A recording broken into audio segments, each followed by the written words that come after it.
박한용의 생활 현대사. 네, 민족문제연구소 박한용 실장님과 함께하는 역사 이야기 시간입니다. 저희가 첫 시작부터 계속해서요. 엉터리 한국사 거민정 교과서죠. 교학사 교과서요. 조목조목 비판하고 있습니다. 오늘도 변함없이 우리 박한용 실장님 나와 계십니다. 안녕하십니까? 네, 안녕하세요. 예. 일주일 동안 또 바쁘셨죠? 네, 바쁘기도 하고 아프기도 하고. 예, 어디 지금 괜찮으세요, 좀? 뭐 감기 몸살은 평생에 지병으로 가지고 다녀야죠.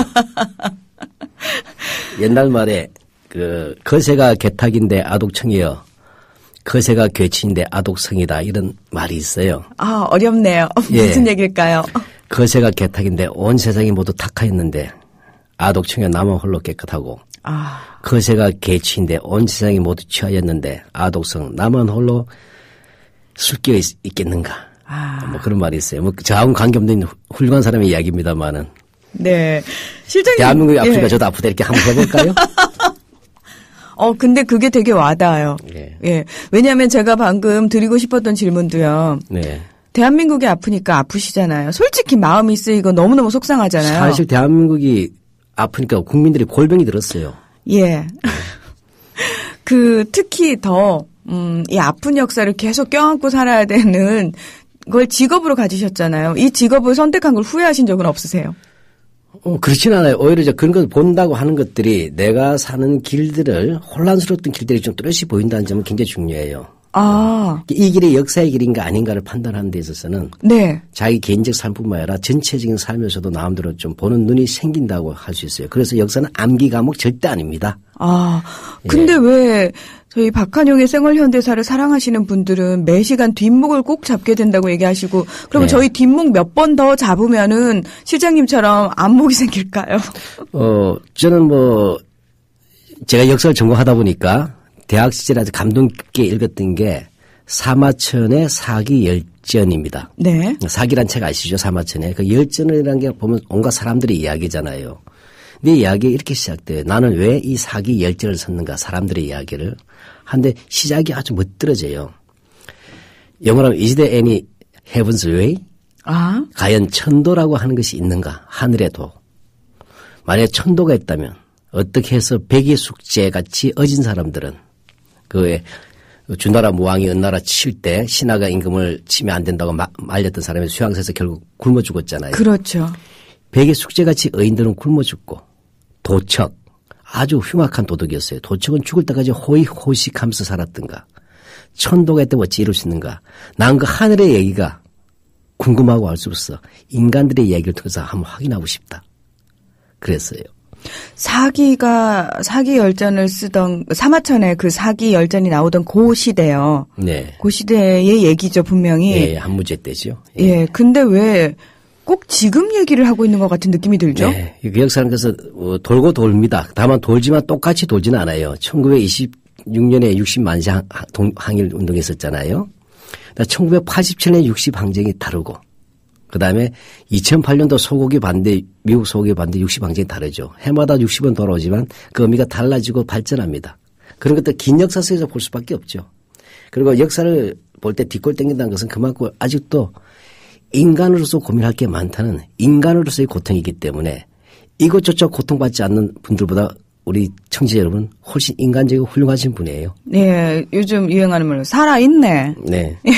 한 분만 또 말씀하셨는데 시작이 너무 길다고 하신 분도 있던데. 네. 범중엄이라는 사람이 있어요. 중국 송나라 때 사람인데 이 사람이 귀양 가서 이런 말을 썼어요. 선비란 게 뭐냐. 저는 이 선비란 말을 민주주의를 생각하는 우리 평범한 시민들로 한번 바꿔볼게요.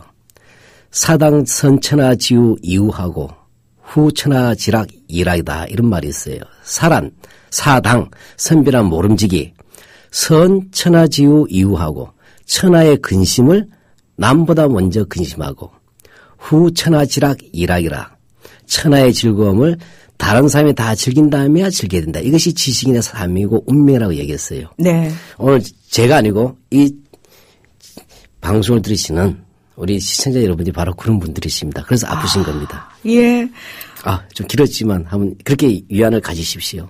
저희가 아파도요, 굉장히 좀 뿌듯하게 아플 수 있을 것 같습니다. 네, 나중에 또 그것이 궁금하시면 유마경을 한번 보시면 돼요. 중쟁이 아프니 나도 아프다 하는 유명한 유마거사의 말이 있지 않습니까? 네. 여러분들은 대한민국이 아파서 아프신 겁니다. 500원으로 즐기는 나만의 커피. 원두 쇼핑몰 헝그리 커피. 최정상급 로스터가 1년 이하 최고급 뉴크롭 생두를 로스팅해 즉시 배송해드립니다. 대량 구매 시 가격이 할인됩니다. 검색창에 헝그리 커피를 검색하세요. hungrycoffee.com. 세상 살기 힘드시죠? 못 참겠으면 바다에라도 훌쩍 다녀오세요. 가실 때 낚싯대 하나쯤은 챙기셔야죠. 짱구 낚시. 하루쯤 산속 작은 연못에 여행 다녀오세요. 가실 때 낚싯대 하나쯤은 가져가셔야죠. 짱구 낚시. 검색창에 짱구 낚시를 검색하세요. 109pc.com. PC 아니에요. PC예요. 네, 여러분께서는 국민TV 라디오 박한용의 생활현대사에 오셨습니다. 저희가 오늘 본격적인 이야기를 시작하기 전에요. 공지사항이 있으시죠? 네. 지금 교과서 문제는 지금 현재 우리가 역사를 많이 아는 내용보다 현재 진행되는 현장에 대한 중계라고 말씀드릴 수가 있어요. 네. 지금 우리 눈앞에서 역사 쿠데타가 벌어지고 있는 것이잖아요. 예, 그래서 이걸 막아야 되는 것이지 않습니까? 예, 그래서 이번 주 토요일 11월 9일이죠. 촛불 집회가 아직도 진행되고 있습니다. 그렇습니다. 예, 여기서 이 역사적인 실천연대라고 해서 120여 개의 그 역사 단체들, 물론 민족문연구소도 포함이 되어 있겠죠. 이 연대에서 이번 교과서 문제를 위해서 국민 네트워크를 만들었어요. 네, 그래서 친일 미화 독재 찬양 뉴라이트 역사 교과서 검증 철회를 위한 국민 네트워크 기니까 뉴라이트 역사 교과서 검증 철회 국민 네트워크를 만들었는데 이 역사적인 실천 연대에서 이 촛불 집회에서 교과서 무엇이 문제인가 이 교과서 음모에 대해서 한 15분 정도 가까운 다큐멘터리 동영상을 만들었어요. 그래서 촛불 집회 현장에서 시작할 때 틀어지니까 예.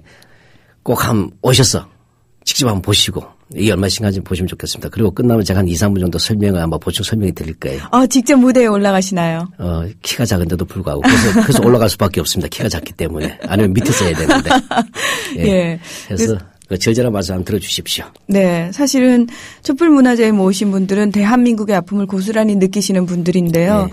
거기서 보는 영상은요. 실장님 유독 더 마음이 아파요. 그렇죠. 예. 예, 적나라하게 우리의 아픔을 그대로 보여주는 영상인데 그럼에도 불구하고 두 눈 똑똑히 뜨고요. 귀 활짝 열고 반드시 봐야 하는 영상입니다. 이번 주 토요일이죠. 예, 서울 광장에서 있습니다. 예, 그렇죠. 예, 촛불문화제 많은 분들 참여해 주시고요. 예, 시작할 때 하니까. 예. 그렇습니다. 시작할 때 그 15분 정도 되는 영상 반드시 봐주시고요. 예. 더불어서 우리 박한용 실장님 발언하실 때 박수 크게 좀 보내주시고요. 예, 보충 설명이 지나지 않는 별책 부록이에요. 예. 예, 그 별책 부록이 또 좋아야 책을 사거든요. 예. 그런 게 있군요. 여성지가 주로 그렇던데. 예. 예. 자, 지난주요, 저희가 5.16 쿠데타 유신 독재 이야기를 해보겠다라고 얘기를 해서 5.16 쿠데타에 대한 이야기를 했습니다. 네. 자, 오늘 엉터리 교학사 한국사 검정 교과서 이야기 이어가겠습니다.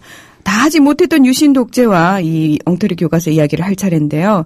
우선 요즘 교과서 문제 어떻게 진행되고 있는지 궁금합니다. 예, 좀 경고사항을 말씀드려야 될 것 같아요. 왜냐하면 보도가 잘 안 되니까.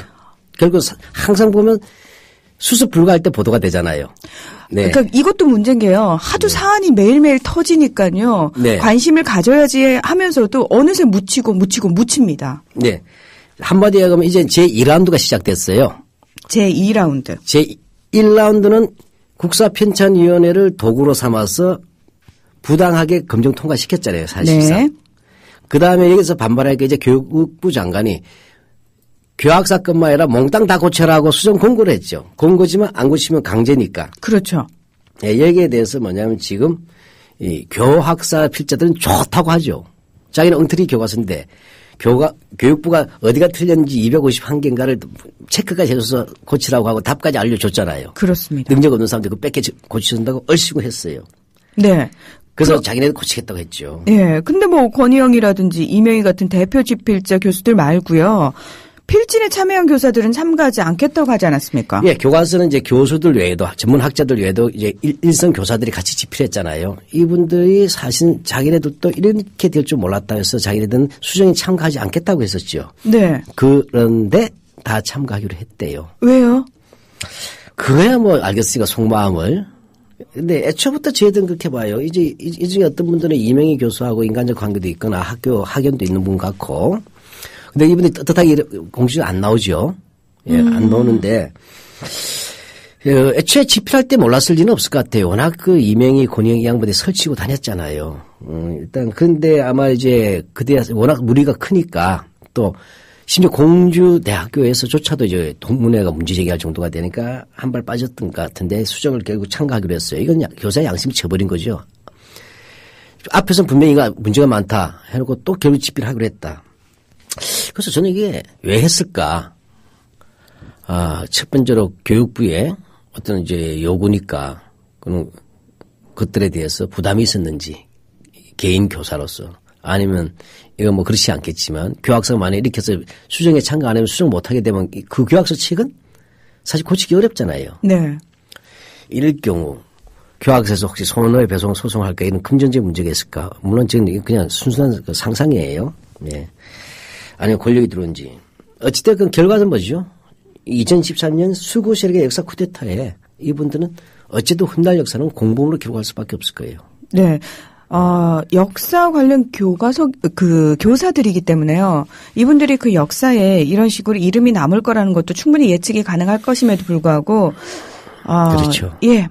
정말 그 사관을 의심하지 않을 수 없는 상황인데, 그러면 나머지 7종 교과서. 사관도 아니고 양심의 문제입니다. 그러니까 교사로서의 책임감이고, 예. 저는 그런 분들이요. 양심도 없는 분들이 선생님으로 앞에 선다는 게 아이들한테 뭘 가르칠 수 있단 말입니까? 예. 그래서 참 이렇게 더더욱 역사를 전공하는 사람들이 부끄러운 거예요. 역사를 배우면 사람이 진실해진다고 믿고 있는데 역사 앞에서 떳떳하게 살기 원하는데 역사를 가르친 사람이 안 그러니. 그런 역사 배워서 어디다 쓰겠습니까? 그러게 말이죠. 예. 자, 그렇다면 이제 나머지 7종 교과서 필자들은 어떻게 하기로 했나요?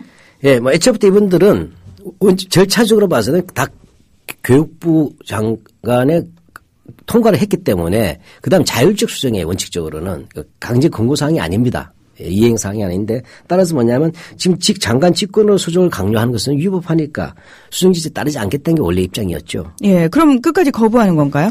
그렇지는 않습니다. 문제는 이 거부의 근거가 중요하죠. 첫 번째로 이게 법적으로 어긋나는 거예요. 과거에 금성교과서도 수정 통과가 다 끝난 다음에 교육과부 장관이 이명박 정부 때잖아요.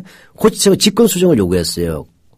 그래서 재판까지 갔잖아요. 그래서 대법원에서 이건 교육과부 장관의 월권이다. 절차가 없는 것이다 해서 패소했어요. 네. 근데 이거 또 써먹잖아요.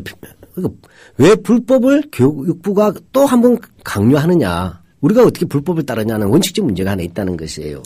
두 번째로는 애초에 발생 교학서 문제인데 나머지 7종 교과서 덤태기를 씌울 뿐만 아니라 그 안에 보면 오히려 더 이른바 자유민주주의라는 이름 아래 어떤 상당히 이데올로기적 부분을 강요하는 듯한 요구까지 들어가 있단 말이죠. 네네. 더구나 문제의 책임 소재는 이렇게 되면 또 수정을 하게 되면 이게 또 미뤄지잖아요. 또 검토해야 되잖아요.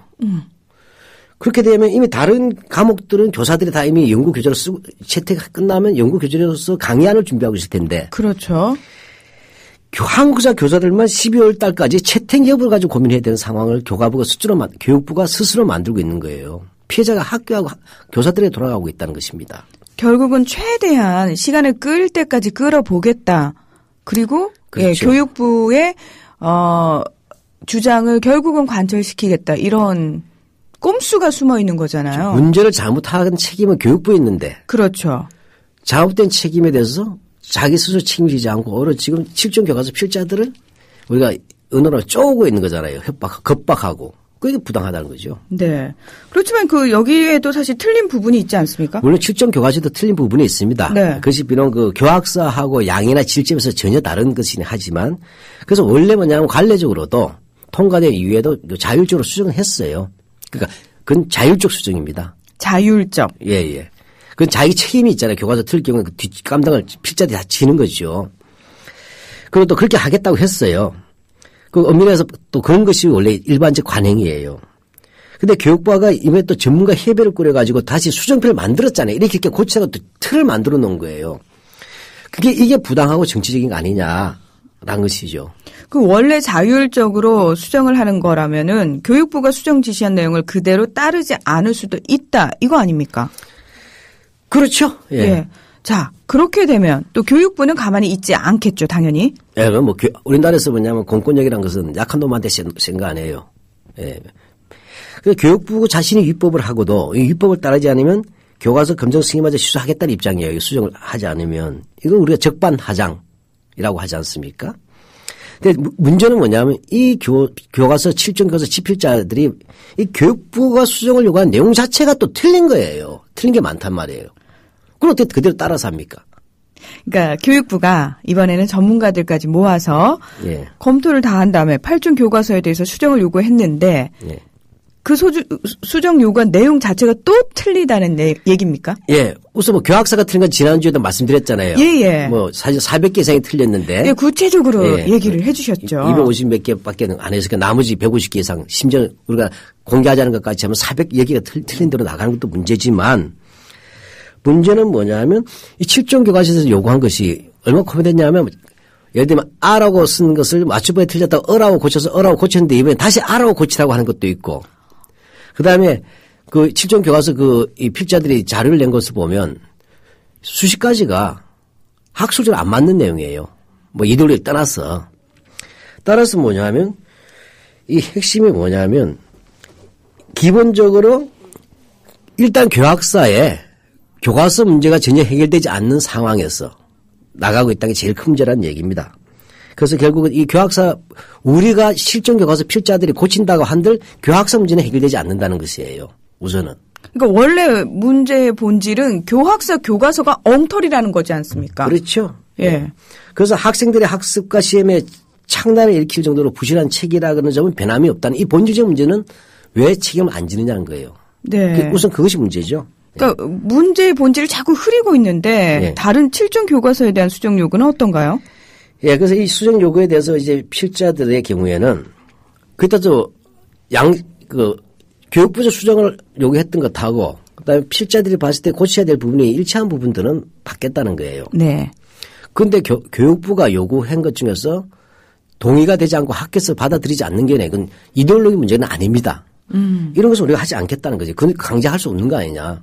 따라서 교육부의 수정표의 형식에는 맞춰서 제출하겠다. 그러나 수정하지 않는 사항들은 이유가 있으니까 그거는 전문 학자들에게 당신들이 요청해봐라. 역사학계, 한국사연구회, 한국역사연구회, 역사교육연구회, 한국역사교육학회 정통 역사학교입니다. 정치적으로 중립이고 이쪽에서 검토를 하면 되지 않느냐. 왜 교육부가 능력이 안 되는 거 아니에요. 그래서 만약 거기서까지 검토해서 이게 얘기되면 받아들이겠다. 이렇게 한 것이죠. 네. 사실 아무리 감독, 지도 기관이라 할지라도 그곳이 교육부라 할지라도 틀린 내용을 요구한다면은 당연히 학교로서는 받아들이기가 힘들지 않겠습니까? 그렇죠. 그러니까 지금 제가 볼 때 7종 교과서는 당당한 거예요.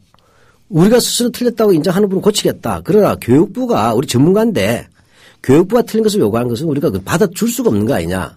아마 그것이 위에서 내려오더라도. 그건 역사학계하고 논의해서 우리는 검증받겠다예요. 저는 이런 태도를 교학사 필자들도 가져야 되는 거예요. 교학사는 그런 이야기 전혀 안 하잖아요. 교육부가 시킨 대로 다 하겠다. 그다음에 7종 교과서는 빨갱이일 수 있습니다. 좌경합니다. 지금 이런 식으로 얘기하면서 정치권에 의존하고 권력에 의존하고 이런단 말이죠. 저는 그렇게 해서 교육부를 보호자 또는 후견인으로서 권력의 치마폭으로 살아남으려는 이 교학사 또 그 태도 버리고 당당하게 자기도 또 학교 평가를 받겠다 해야 되겠죠. 네. 상식이 있는 사람들이라면 참 제대로 대응을 할 텐데 교육부가 이에 대해서 어떻게 하기로 했는지 궁금합니다.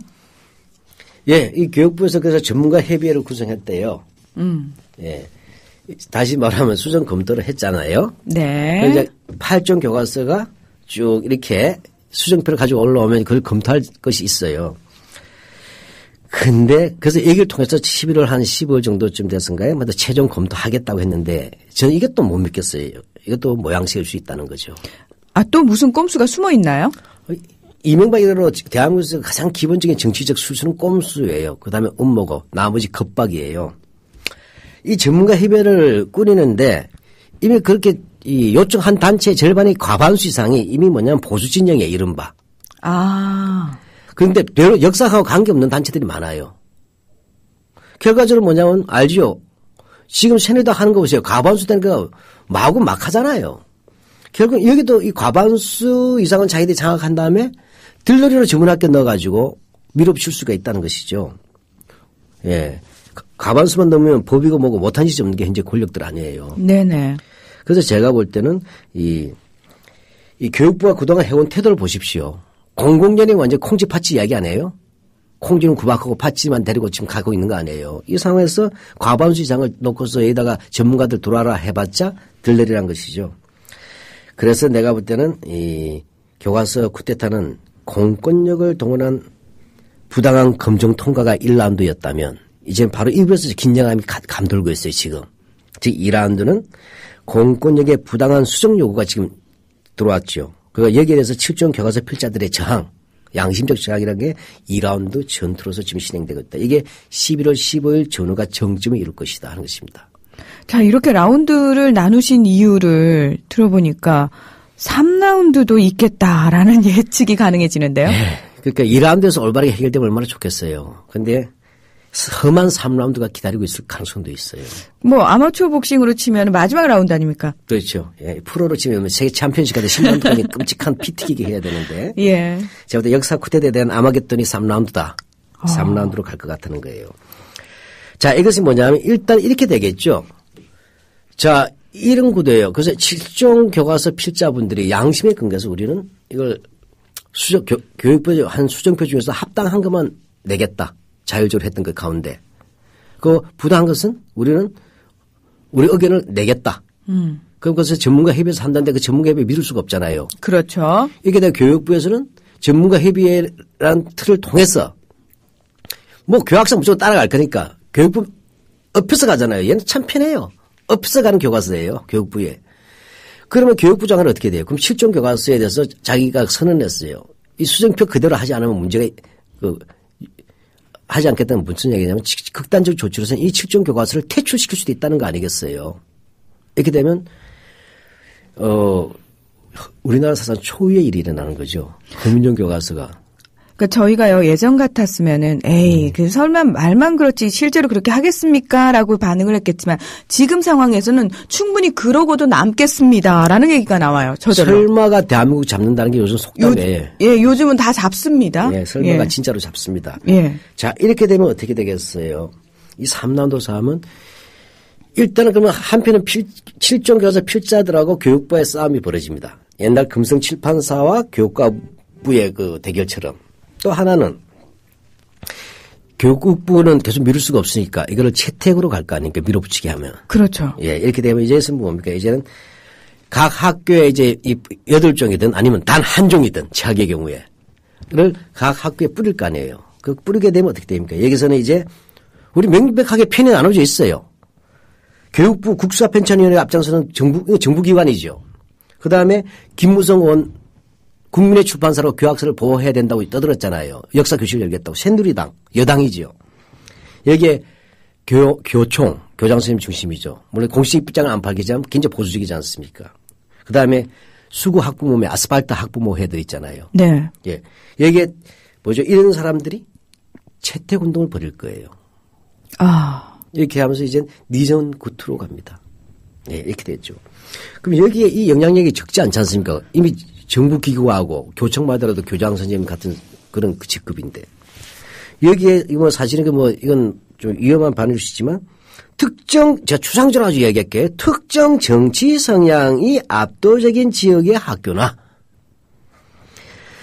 특정 종교의 입장을 지냈지만 보수적인 사립학교나 특정 정당을 그동안 노골적으로 그리고 압도적으로 지지하면서 입시를 선도했던 이른바 명문학군의 학교들이 이 교과서를 지지할 가능성이 있다는 거예요. 그렇게 되죠. 그야말로 이렇게 되면 뭐죠? 아수라장입니다. 대한민국. 그 교과서의 내용이 없고 이건 뭐죠? 이게 바로 색깔론을 몰고 갈 경우에 얘기한다는 거예요. 이건 색깔의 문제가 아니고 교과서가 정상이 아니라고 얘기하는데 미친 교과서가 나와서 이건 안 됩니다. 가르칠 수 없다고 얘기하지만 이것은 계속 정치적인 논리로 만들고 색깔론, 진영 논리로 만드는 게 지금 뭐냐면 교학사 쪽 사람들 아니에요. 이쪽 지지하는 사람들. 이렇게 해서 이 교과서 내용이 관계없이 빨갱이 책을 몰아내고 이 책을 대한민국 정통성을 지켜서 이 책을 씁시다는 식으로 이상하게 갈 수가 있어요. 완전히 가짜가 진짜를 대신하는 내용이 됩니다. 이렇게 되면서 이렇게 되면 어떻게 해요? 학교 내에서 채택을 놓고서 교사가 아주 그냥 미치는 거예요. 8개 가운데 3개를 추천하게 되어 있지만 어떻게 해요? 학부모 운영위원회나 학부모 학급회의나 또 교과서 채택 관련된 위원회들이 만들어줄 수 있잖아요. 여기에 쫙 보수적인 학부모들이 다 들어오는 거예요. 예. 저는 이게 이렇게 해서 먼저 이게 이른바 학부모들의 의견으로 얘기하면서 왜 빨갱이 책들만 해? 대한민국 정통성을 지키는 이런 책들은 왜 배제하냐고 압력을 넣어 보십시오. 그 교장 선생님은 학부모들 무시할 수는 없지 않느냐. 그러니 8개 중에서 3종 가운데 1개 정도는 그걸 넣으라고 말할 수도 있잖아요. 또 압력을 가면 여론을 무시했다고 학부모를 무시한다고 또 비난받을 수 있으니까. 이렇게 해서 3종을 교사가 울며 개작으로 그 가운데 한 거를 교학서를 넣게 되버리면 어떻게 돼요? 그 다음은 교장 선생님이 결정하는데 교장 선생님 마음 나도 몰라. 그렇게 되죠. 예, 이렇게 되면서 뭐죠? 교사와 학생은 죽어나게 되고 교과서는 완전히 정치 도구가 돼버리는 최악의 경우 청소년을 타락시키는 현장이 될 것입니다. 그리고 한국사학계나 역사교육학계는 별로 대한민국에 있을 필요가 없어요. 없어져야죠 뭐. 예, 소위 말해서 역사 전문가라고 하시는 분들이 깡그리 무시당하는 행태 벌어지는데 예. 저는 여기서 이제 얘기를 들으면 들을수록 또 이 실질적인 피해는 학생들한테 나타날 텐데 예를 들어서요. 우리나라에서 이렇게 교과서가 중요한 이유가 입시에 영향을 끼치기 때문 아닙니까? 입시에 직접적으로. 그렇죠. 예전에요. 우리나라에서 물을 가지고 무즙파동이라고 얘기를 하죠. 그거 하나로 난리가 났던 나라입니다. 네, 그것도 50년대 얘기인가? 그렇죠. 60년대가 그렇죠. 지금은 더 할 겁니다. 자, 이렇게 된다면은 답이 2개가 될 수도 있고요. 과연 이 혼란은 또 어떻게 막을 건지. 수구가 이럴 때는요 사악하게 쓸 거예요. 틀림없이 무즙파동 같이 2개의 답을 내는 문제는 안 될 거예요. 왜냐하면 그렇게 하면 드디어 이 교과서 문제가 있다는 게 나올 수가 있잖아요. 네. 그러니까 그렇게 무식한 방법 안 쓸 겁니다. 일단 출제위원들을 정근대는 별로 이 사람들이 중요시하지 않게 봐요. 또 지들이 내면 틀려요. 무식하니까. 네. 그러니까 뭐냐면 근현대 쪽을 자기네들 중심할 거 아니에요. 특히 현대사 쪽. 그럼 문제를 낼 때는 중요도하고 관계없이 일제시대나 이제 해방 이후 쪽 있잖아요. 한국 현대사 부분을 시험 출제는 중요도에 따라서 내잖아요. 그렇죠. 그래서 역사적 중요성이잖아요.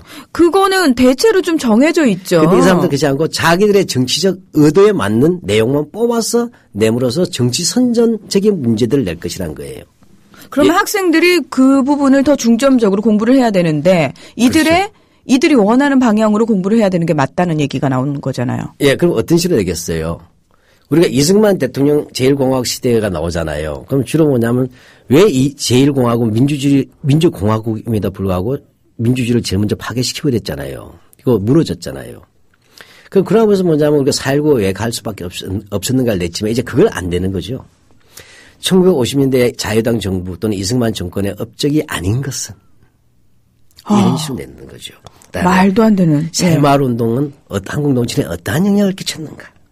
소득은 10배, 빚은 21배. 네. 이렇게 답을 내진 않을 거예요. 뭐 이렇게. 그건 또 빼겠죠. 당연히 빼겠죠. 예. 60년대 중후반에 북한의 대남 침략 사건과 관계없는 것은 그러니까 50년대 하나 집어넣어서 60년대 이렇게 넣겠고 이런 식으로 하는 거죠. 자기들이 원하는 방향으로 잘 지어내는데 한마디로 얘기하면 뭐죠? 의식화입니다. 예. 다시 말하면 특정한 정치적 의도를 가지고 문제들을 그런 식으로 낼 거예요. 왜? 답이 2개이게 되면 자기들도 골치 아프니까 역사적으로 무엇을 가르쳐야 되냐 중요하냐는 생각하지 않고 그래서 그게 뭐죠? 기출문제가 되고 우리 알죠? 입시 경향에서 신경향 입시 문제가 되는 겁니다. 그러니까 해마다 반복해서 내면 빈출 문제가 되고 기출 문제가 되죠. 그러면 이것이 어떤 교과서에 나오겠어요? 7종 교과서가 안 나오잖아요. 그런 식의 문제들은. 교학서 걸 봐야 된다 이렇게 되죠. 그러면 또 학교는 어떻게 해요? 시험에 나오는 책을 봐야지. 이렇게 갈 거예요. 그럼 결국은 진짜 아까도 얘기했다시피 학생들만 불쌍해지는 거나요? 아이고 학생만 그런 거 아니에요. 공무원들도 불쌍하고 인간성 마비돼요. 왠지 아세요? 자, 그럼 이런 한 해 교과서가 공식화되잖아요. 아까 김성수 문제 하더라도 정리가 안 돼 있잖아요. 그렇죠. 신입한 때. 예, 실제로 정말 네. 우리가 알고 있는 것과 전혀 다른 내용이 나오고 있으니. 자, 그럼 국사편찬위원회에서는 한국사 능력검정시험인가 하는 게 있어요. 국표에서 직접 합니다. 이제 이걸 이명박인가 목본가 이 대통령 할 때 상급 이상이면 교사 자격증을 주라고 했어요. 나 이게 좀 걱정이 돼요. 그 진짜 실행할까 봐. 그러면 이 한국사 능력검정시험을 지금 유영익 국사편찬위원장 제정신 아니잖아요. 이래서 낼 때 이 능력검정시험의 문제가 바뀔 수가 있겠죠. 그래서 일정하게 자격증을 주게 되면 이런 사람들이 도슨든가 각종 전쟁기념관이나 6.25 전적지나 이런 데 이제 뭐죠? 자원봉사활동할 수 있고 문화해설사, 역사해설사로 나올 수도 있잖아요. 그렇죠. 이른바 스펙도 되잖아요. 이상한 스펙이 되는 거예요. 그다음에 국가고시들 있잖아요. 공무원시험, 지방공무원시험, 그다음에 중앙공무원시험 또 심지어는 이제 국사를 선택으로 하는 행정고시라든지 이런 것들이 다 여기서 나올 수가 있죠. 그 현대 부분은. 이렇게 되면 한국사의 전체를 타락시키는 출발점으로서 이 교과서가 교도부를 확보하는 것입니다. 그것도 특정 헌법을 파괴하는 것이죠. 친일파를 옹호하고 식민지를 미화하고 그다음에 이승만과 박정희의 독재를 정당화시키고 이런 것들이 이거 하나를 통해서 물꼬를 만드는 그 순간부터 징검다리가 만들어지는 거예요. 네. 충분히 일어날 수 있는 일이라는 걸 알기 때문에 지금 굉장히 우려스러운데요. 네. 그래서 왜 한편에서는 학생들 수험서인데 네. 국정교과서로 단일화하자는 말도 있지 않습니까? 자꾸 의견이 갈리니까. 네. 그리고 학부모 입장에서는 그래 차라리 그렇게 하자 이렇게 할 수도 있지 않습니까? 저도 고등학교 때 그래요. 뭐 복잡하면 그냥 국정교과서 그것만 하나 달달달 외우면 좋잖아요. 그다음 문제집도 한 권에서만 시험됐으면 좋겠다. 요 마음을 파고든 게 지금 국정교과서로 가자는 거예요. 지금. 자, 무슨 얘기냐면, 이제 지금 이 내용을 잘 모르는 분은 이렇게 해서 뭐냐면 일부 언론에서는 또 일부 보수 세력들은 이렇게 교과서 가지고 이렇게 왈가왈부할 바에는 간단하게 애들 혼란 준다고 하며 그 혼란 주지 않도록 단일화하자 교과서를. 국정교과서로. 이런 거잖아요. 이건 엄청나게 위험한 독소적 내용이에요. 독이 담겨져 있어요. 예, 이건 두 가지예요. 첫째는 뭐냐, 우리가 항상 이때 이성의 눈으로 보셔야 됩니다. 민주시민들은. 학생 시험을 위해서 국정화시키자 이 말 자체가 비교육적인 거예요. 그러니까 역사 교육을 시험을 위해서 하겠다라는 거를 아예 드러내는 거잖아요. 그렇죠. 예. 그러려면 우리가 교과서 가지고 왜 가르치는 거예요? 그냥 문제집 가지고 가르치지. 그게 낫죠. 학교 교육은 입시 교육을 목표로 만들어진 것이 아닙니다. 학원이 아니잖아요. 저희가 학교 들어가면서 전인 교육이란 말 되게 많이 들었거든요. 인성 교육이. 예, 그거는 상관없는 겁니까? 교육하고는? 그러니까 얘들은 이상하게 끌어당기는 게 학부모들의 욕망을 1%에 대한 욕망을 결합시킨 거죠. 그래서 보면 세계 어느 나라가 교육 목표가 수험 교육을 위해서 학교에서 학생을 보냅니까? 인격적 손승이나 민주시민으로서의 필요한 소양을 익히고 나가는 것이고. 아니, 우리도 그렇게 표방을 하잖아요. 야, 근데 어떻게 합니까? 얘들은 시험을 위해서 단일화시키자, 교과서를 단일화시키자, 이 말이 안 되지 않습니까? 이미, 그쵸? 이미 그런 거 뭡니까? 이들이 더 웃긴 것은 교과서 자체를 개판을 만들고 어떻게 시험 문제를 낼 수가 있어요, 지금. 둘째로는 이제 이건 앞에는 우리가 교육의 문제예요. 학교가 무엇이냐에 대해서 원칙적으로 우리가 그렇게 봐야 된다. 그래서 국정의 문제를 할 때 있어서 적어도 시험 때문에 단일화하자는 말은 얼마나 코미디인가 전 세계에서 유례가 없는 저질작이에요. 예. 그다음에 둘째로 국정교과서라는 게 뭡니까? 이건 국가가 단일한 입장을 가진다는 거예요. 근데 수학 같으면 모르겠지만 이거는 역사는 해석이 있고, 그죠? 그렇죠. 수학은 답이 딱 정해져 있고 과정이 딱 정확하지 않습니까? 게다가 근현대사는 이해 당사자까지 있어요.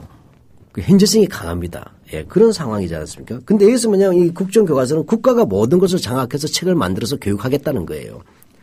근데 그 국가란 것이 특정 정치 세력이 장악할 수밖에 없잖아요. 그렇죠. 예, 그렇게 되면 뭐죠? 특정한 정치 세력이 자기 입장에 맞게, 입맛에 맞게 뜯어 고칠 수밖에 없잖아요. 국정화돼 버리면. 그러면 정당이 바뀔 때마다 교과서가 바뀌어야 돼요. 당연하죠. 네. 예, 그 논리에 따르면. 예, 그래서 이게 한마디로 얘기하면 뭐죠? 교육의 정치적 중립성이라고 하는 것이 완전히 파괴가 되는 겁니다. 사실 제가 유신 시대 때 국정교과서를 배웠잖아요. 예. 근데 그래서 뭐냐면 유신 때 국정교과서가 저희 같은 사람 완전 바보 만들었어요. 똘끼로 완전 요즘 말로 똘끼를 키워놨단 말이에요. 요즘 말 또라이죠. 또라이를 만든 거예요. 유신 또라이를 만든 거예요. 우리를. 진짜 우리는 파괴됐어요. 정상적인 사고하는 활동들이. 근데 뭐예요? 이게 문제가 많아서 검민정으로 바뀐 거 아니에요. 예. 국가가 허용하는 기준치 내에서는 그것도 자유롭게 다양하게 하자고 교학사는 그런 다양한 사관이 아니고 개판 엉터리기 때문에 문제가 되는 것이라는 얘기를 한 거 아닙니까? 근데 지금 뭐죠? 검인정인데도 이 수구 세력들은 권력 장악하니까 검인정인데도 7개 교과서의 정당성은 무시하고 교학사를 밀어붙이는 놈들인데 놈이라서 좀 미안합니다만 세력인데 뭐예요? 얘다 아예 국정까지 적으면 어떻게 하겠습니까? 손에다 칼을 쥐어주고 살인 면허증을 주는 것과 똑같은 위험한 발상이 느껴지는 거예요. 그렇죠? 결국은 자기 입맛에 맞는 하나의 입장으로 갈 것인데 그건 어떤 거예요? 교학사 교과서 같은 방식으로 국정을 하지 않겠어요?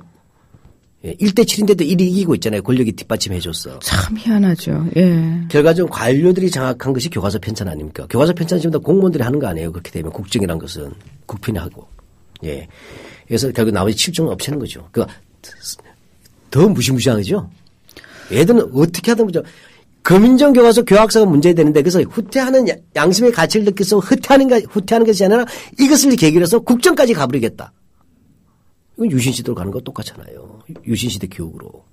아니 저는 궁금한 게요. 처음부터 이런 야욕을 가지고 모든 일을 착착 진행시킨 건지 아니면 예. 그들도 뒷걸음질 치다가 소 뒷걸음질 치다가 쥐 잡은 격인지 모르겠지만 정말 어느 것 하나 솔직히 말해서 꼼수가 아닌 게 없습니다. 예, 꼼수마다 곳곳마다 독이 묻어 있어요. 예. 그래서 이게 사실은 이건 정치적 음모고 유신시대 교과서로 돌아가자는 것하고 다름없어요. 청소년을 완전히 타락시키는 거예요. 이건 반헌법적인 역사 쿠데타예요. 아, 대한민국은 민주공화국이다. 저희가 그 노래를 얼마나 목이 터져라 불렀습니까? 근데 헌법 정말 지키려고 있는데 법 위에 존재합니다. 권력이. 그러니까 다수결이란 절차적 민주주의의 하나의 불과 한 개의 원칙이잖아요. 다양한 민주주의 절차적 민주주의 하나의 단지 다수였다는 걸로 승자 독식으로서 민주주의의 근간마저 무너뜨리는 이런 일이 벌어지고 있어요. 지금 대한민국은 이미 기둥이 무너졌어요. MB 목보 때문에. 이게 뭐냐. 이 기둥이 무너졌는데 이걸 완전히 제로 만들어서 재건이 불가능하게 만드는 거 아닌가 이런 싶어요. 마지막 역사마저 무너지면 아무것도 안 남아요. 네. 자, 이런 울분을 안고 우리가 또 다시 교과서 문제로 돌아가야 할 것 같은데요. 죄송합니다. 이것이 11월 15일을 전후한 실제 그 현장이니까 좀 이렇게 굉장히 유익 있게 들어주시기 바랍니다. 예, 심각성을 그만큼 여러분께 좀 전해드리기 위해서 저희가 이야기를 나눠본 거고요. 왜 지난주에 1960년 이승만 자유당 정권의 3.15 부정선거에서 또 4.19 혁명으로 이어지는 부분 그리고 5.16 군사 쿠데타를 통한 역사의 반동에 대해서 교학서 교과서가 교묘하게 이승만과 박정희를 옹호하는 것을 확인을 했습니다. 그리고 새마을 운동까지 이야기했습니다. 네. 그래서 제가 그때 마무리하면서 새마을 운동이 뭐냐 할 때 제가 정리를 한 적이 있었죠. 네. 예. 새마을 운동은 제가 좀 유식하게 좀 표현을 해볼게요. 그 경제적 동기보다는 박정희 정권이 자신의 지지 기반을 농촌에게 구하고 정치적으로 낙후된 농민을 동원 통제하려는 보다 거시적인 통치 전략 측면에서 재검토되어야 한다. 일제 강점기 조선 총독부의 농촌진흥운동이나 신촌운동, 새신자 마을 촌자가 있었어요. 신촌운동, 그다음에 농촌중견인물양성청, 꼭 새마을 지도자 비슷하죠. 이게 이제시대 거예요. 이 농촌 개발을 미명으로 농촌을 통제하고 전쟁에 동원하는 수단이 되었듯이 새마을운동, 1971년에 시작되었잖아요. 네. 유신이 1972년이잖아요. 새마을운동 자체가 유신체제와 이런 독재를 유지하기 위한 거대한 정치적 선전동원 기능을 수행해왔습니다. 실제 1972년 유신체제가 선포되면서 새마을운동은 유신체제의 실천 도장이라고 박씨가 직접 휘어렀습니다. 하면서 새마을 교육을 통해서 유신체제의 정당성을 강조하는 정치 프로그램으로 연수원이 전락했었어요. 그렇기 때문에 이것을 저희가 유의 깊게 봐야 된다고 새마을운동은 요즘 다시 또 제2의 새마을운동 하니까 하여튼 거들나게 생겼어요. 그래서 따로 한번 제대로 한번 다뤄보겠습니다. 다음 기회에. 예. 저희가요. 유신 예, 다시 유신이라는 얘기를 이제 많이 들으면서 저희는 유신 시대가 체제 시대가 아니지 않습니까? 그 세대가 아님에도 불구하고 예. 굉장히 이제 긴장되고 많이 좀 두려움이 약간 있는데요. 예. 역시 깁니다. 요거는 새말보다 더 길어요. 교과서 안에 내용이요. 예. 네. 제가 한번 읽어볼까요? 네. 예. 교학서 교과서 325쪽 10월 유신과 그 덫. 1970년대에 들어서면서 미소의 대탕트 외교로 인해 한반도의 안보는 불리해졌다. 북한은 남한을 공산화하려는 정책을 더욱 적극적으로 추진하였다. 닉슨 독트린을 통하여 아시아인의 방위는 아시아인이 책임질 것을 발표하고 주한미군 1개 사단을 철수시키기로 하였다. 이 같은 긴박한 분위기에서 박정희는 1971년 12월 국가 비상사태를 선언하였다. 또한 통제와 동원을 쉽게 하기 위하여 1972년 10월 유신을 단행하였다. 북한은 유신 체제를 교란하기 위하여 극단적인 행동을 일삼았다. 1974년에는 조총련의 문세광이 대통령을 저격하려다 유경수 여사를 시해하는 일이 일어났다. 1976년에는 판문점 공동경비구역 안에서 나무를 자르려는 미군 장교 2명을 도끼로 살해하는 일까지 자행하였다. 북한의 계속된 도발은 유신 체제를 지속시키는 명분을 줌과 동시에 남한 사회의 긴장을 강화시켰다. 더 알아보기. 소련과 중국이 아시아에서 공산주의적 팽창 정책을 계속 추진하는 상황에서 아시아의 많은 국가들을 공산화의 위험에 빠뜨릴 수 있는 것이었다. 이러한 미국의 대외 정책 변화는 10월 유신 추진의 중요한 배경이 되었다. 예, 기시에서 들으시는 분들이 듣다가 놓치더라도 일관된 주제는 아셨을 거예요. 예, 유신은 반드시 해야 되는 거였네요. 예. 그래서 제가 다시 한번 쪼개볼게요. 쪼개서 한번 이거는 우리 청취자 여러분과 함께 읽는다고 생각하시고 참 텔레비전이 아니라서 아쉽습니다. 네. 국민 TV가 TV로 나가야 되는데. 예. 자, 이 내용 이거에 한마디로 얘기하면 지금 70년대 유신 체제에 등장하는 얘기를 딱 2가지로 얘기했어요. 미국의 닉슨 독트린, 그다음에 북한의 적화 야욕. 북한의 적화 야욕은 계속 나왔던 얘기예요. 계속 나오는 거예요. 예. 한국 현대사의 모든 원인은 북한이에요. 지금. 그러네요. 예. 예. 그래서 지금 앞부분에 70년대 들어와서 미소의 대탕트가 왜 한반도의 안보에 불리해졌습니까? 미국과 소련이 사이좋게 지내자고 한 것이 왜 안보의 위기입니까? 아니, 평화 정착으로 가는 것이죠. 그러니까 냉전 체제가 이제 해체가 되는 거면 평화 무드가 조성이 된다고 우리가 흔히 그렇게 표현하지 않습니까? 예, 이제 이게 논술이에요, 이제. 지필자들 논술 체크라는 거예요. 자, 그래서 일단 미소 대탕트 외교라고 하는 것이 있고, 그다음 중국과 미국이 수교하지 않습니까? 네. 쉽게 말하면 방공이나 냉전을 먹고 사는 사람한테는 비극이죠. 밥벌이가 줄어드는 거야. 그러나 뭐죠? 안보는 이 길을 잘만 이용하면 그 싸움의 대결 국면을 좀 줄여 나갈 수 있는 거 아닙니까? 긴장이 어느 정도 풀리는 거니까요. 네. 자, 그 다음에 보면 유신을 단행한 이유를 이렇게 하고 있어요. 북한이 남한을 더욱 빨갱이로 만들려고 했다. 그죠? 근데 미국은 근데도 아시아에서 빠져나가서 안보에 공백이 생겼다. 그래서 박정희는 국가 비상사태를 선언하고 그다음에 71년 12월 달에 국가 비상사태를 선언하고 72년 10월 10개월 후에 10월 유신 단행했다 이렇게 했잖아요. 즉 국가 비상사태와 그다음에 유신이라고 하는 2개가 있어요. 우리가 이따가 자세히 다룰 거예요. 제가. 이 2가지는 누구 때문이냐? 미국과 닉슨 때문이래요. 박정희 사라져버렸어.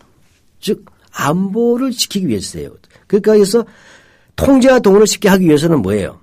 북한에 맞서서 통제와 동원을 하기 위해서지 독재라는 얘기가 아닌 거예요. 네. 그 다음 문단을 한번 보시죠. 이거는 유신체제 이후예요.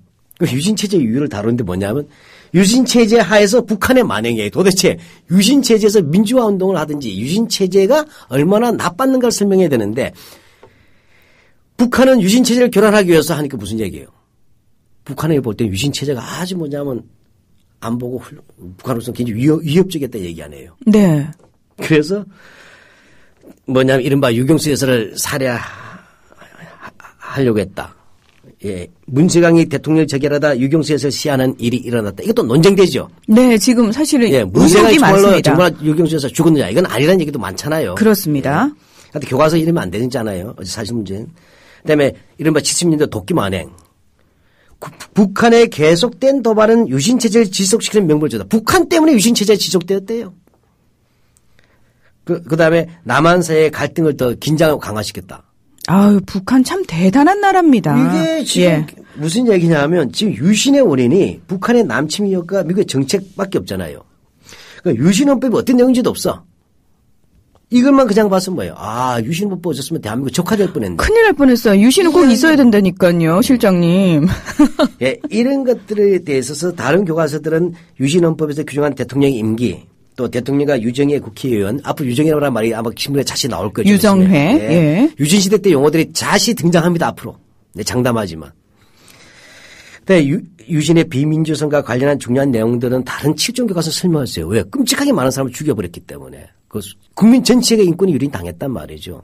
근데 이걸 안 하고 있어요. 네. 그러니까 유신 체제를 설명하면서 당연히 교학서는 안 하고 있어요. 예, 유신헌법의 비민주성이라든지 폭력성이 어떤 내용인지를 다뤄야 하는데 닉슨 독트린이 더 강조되고 있고요. 또 학생들이 유신을 알 수 있는 것이 아니라 닉슨 독트린을 통해서 유신의 정당성을 알도록 유도하고 있거든요. 예, 그래서 사악하다는 거예요. 이게. 예, 더불어서 박정희 시기의 정치적 탄압이라든지 독재 정치 그리고 그에 대한 민주화 운동의 서술이 지나치게 적고요. 그렇죠. 그러니까 이것이 뭐 잘 지금 정리하셨어요. 한마디 이야기는 뭐죠? 이 역시대 배경하고 본질적 동기나 원인은 구분해야 되잖아요. 그렇습니다. 이 말 들으면 반공을 위해 독재했다. 미국을 못 믿어 독재했다는 얘기예요. 이런 식으로 유신을 설명하는 게 어디 있습니까? 그 당시 독재 안 했으면 우리는 바로 공산화되는 겁니다. 네. 예, 이 내용만 본다면요. 그렇죠. 예, 그래도 왜 미국의 닉슨 독트린이 당시 중요한 의미는 좀 있지 않을까라는 생각은 얼핏 드는데요. 물론 우리도 무식하게 그쪽처럼 그렇지는 않아요. 닉슨 독트린이 충격은 줬을 겁니다. 전통적인 반공주의자들에게는. 왜냐하면 주한미군을 빼는 거 아니에요. 베트남 전체도 빼는 거 아니겠어요. 그렇죠. 예, 뺀단 말이죠. 그래서 아시아인의 방해는 아시아인들 맡아라. 그동안 많이 백업 해줬지 않느냐 하는 거 아니에요. 근데 어떻게 보면 참 너무 당연한 얘기거든요. 사실은 남의 나라 군대에 있는 게 사실 쪽팔린 거예요. 이 표현을 쓰면 안 돼요. 근데 문제는 미국이 그냥 빠져나간 건 아니에요. 71년부터 75년까지 특별 군사 원조로서 한국을 강화해 주겠다는 약속을 전제로 한 것입니다. 네, 그런 문제가 있었고. 두 번째로 북한의 도발은 분명히 68년도가 아주 극단적이에요. 제가 봐도. 1968년. 근데 유신으로부터 벌써 3, 4년 전이지 않습니까? 4년 네. 전 얘기입니다. 이건 구분해야 됩니다. 이 67년, 68년까지는 정말 그 북한에서 심했어요. 도발이. 그래서 뭐냐면 그 67년만 해도 829건, 그다음에 69년 761건이에요. 예, 말하죠. 근데 많습니다. 69년 바로 대탕트 전환 시기부터 이른바 모험주의와 군사주의적 노선이 북한 내에서도 비판을 받아요. 그러면서 134건. 확 줄어들었네요. 네, 70년에는 106건, 71년에는 58건이에요. 그 남북 대화 하던 72년 있잖아요. 74년 공동선언 전환 시기에는 딱 한 건밖에 없습니다. 이게 지금 나와 있는 그 정확한 정보죠? 그렇죠. 자, 이것을 한마디로 얘기하면 뭐죠? 여기다 미국은 대탕트 외교를 얘기했죠. 그래서 소련과 중국과 긴장 완화하고 유명한 중국과 핑퐁 외교라는 게. 외교. 예. 그렇죠. 그다음에 크루시체프 같은 경우도 50년대부터 평화 공존 정책을 얘기해왔고 소련에서. 그렇죠. 또 북한도 70년대 저 일본과 경제 교류하면서 이제 돌파를 하려고 하고 있어요. 고립을. 자, 이런 경우에 대탕트 하려는데 북한이 사고 치면 초치는 거잖아요. 대탕트에. 따라서 북한이 단독 이렇게 남침하기도 어려운 국제적 질서가 있어요. 그러니까 왜냐하면 북한은 어차피 소련과 중국의 영향을 보고 눈치를 봐야 되는 상황이거든요. 그렇죠. 예. 아무리 주체니 뭐냐도 이때 주체도 본격화 되기도 전이고. 예. 그럼 무슨 얘기냐. 일대 진정한 지도자는 뭐예요? 이 세계사의 대탕트 물결 속에서 남북 화해를 추구하고, 그렇죠? 오히려 뭐죠? 평화 통일의 기선을 남쪽이 잡아야 오히려 더 유리하죠.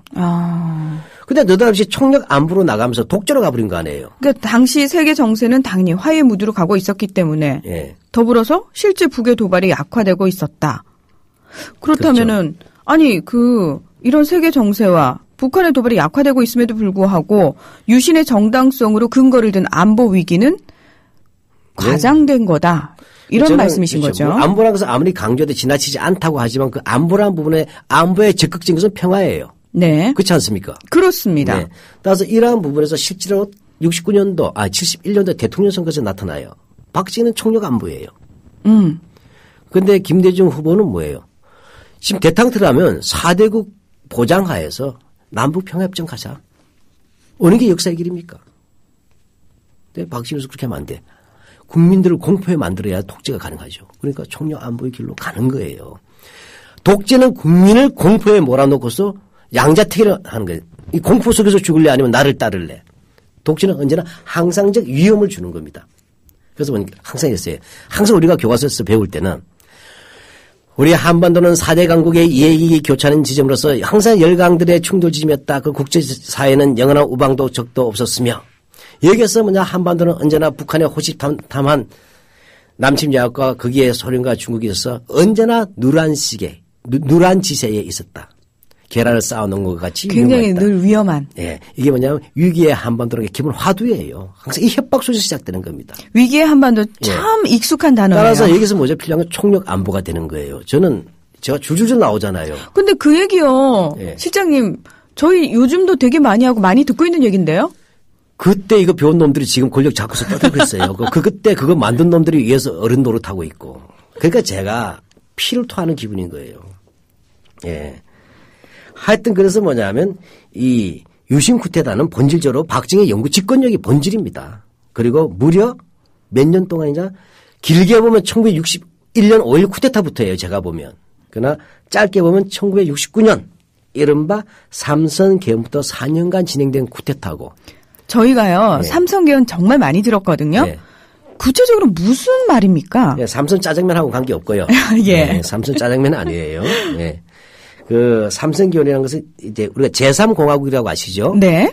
박정희가 61년에 5.16 쿠데타를 일으켰잖아요. 그다음 군정을 실시합니다. 그래도 나서 63년도에 그죠? 대통령 선거 출마해서 5대 대통령이 당선됐어요. 네. 그다음에 67년도에 6대를 당선합니다. 근데 그 당시 헌법은 중임제예요. 대통령 중임 두 번밖에 못 합니다. 네. 그러니까 뭐예요? 당연히 그 당시 김종필이가 2인자 아닙니까? 조카 사이.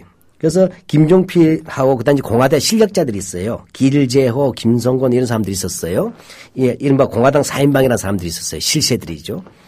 이들은 김종필을 후계자로 지명할 줄 알고 준비하고 있었어요. 네. 근데 박정희 안 주죠. 예. 그래서 박정희가 헌법적으로 자기가 더 이상 할 수 없게 됐는데도 김종필을 제거하기 시작합니다.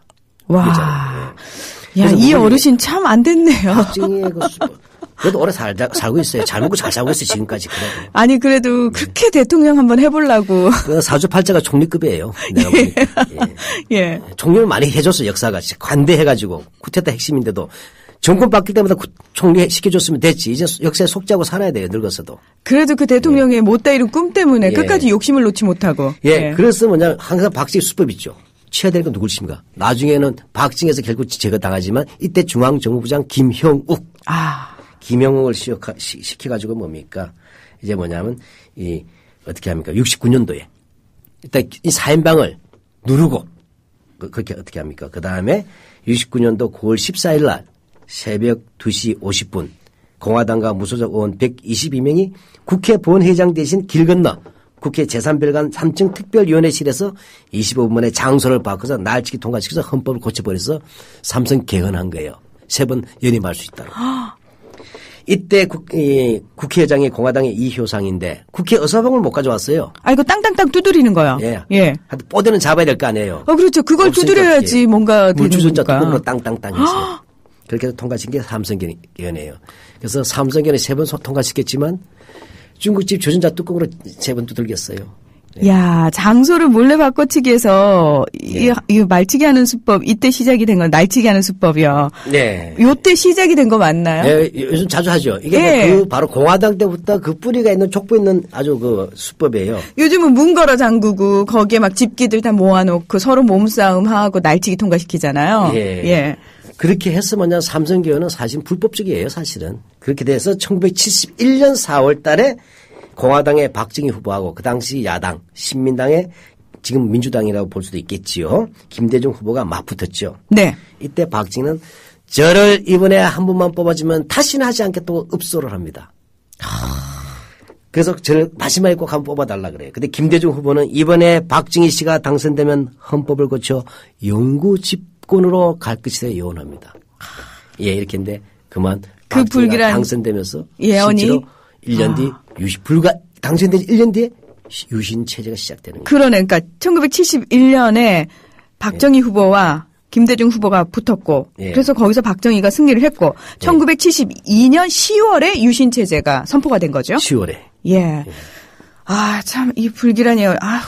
저희가요 역사에서 참 가정은 불필요한 거다라고 얘기는 합니다만 요때 만약에 네. 국민들이 좀 올바른 선택을 했더라면은 우리의 현대사가 좀 많이 달라지지 않았을까. 실제로 제가 볼 때 이 선거는 박 씨가 이겼다고 볼 수 없습니다. 유례 없는 근거 선거였기 때문에. 예. 그 다음 주에 이야기 쭉 할 거예요. 예. 저희가 가는 길목에 어떤 쿠데타들이 계속 일어나고 있었는가. 예. 참 들으면 들을수록 또 울분에 차오르는 얘기들임에도 불구하고 반드시 우리가 알아야 되고요. 우리 아이들에게도 정확하게 일러줘야 되는 부분입니다. 네, 다음 주에 들을 때 몇 가지 쭉 사건 나와요. 네. 이걸 보면 오늘의 역사가 보입니다. 1년에 쿠데타들이 어떤 식으로 진행돼서 어떻게 말아먹는가. 네. 예, 말아먹는 역사 제대로 알고 다시는 말아먹지 못하게 막아야겠죠. 그럼요. 예, 박한용 실장님 오늘도 귀한 이야기 소중한 시간 고맙습니다. 네, 고맙습니다. 네. 저희 박한용의 생활현대사는 다음 주 수요일 7시 다시 찾아오겠습니다. 고맙습니다.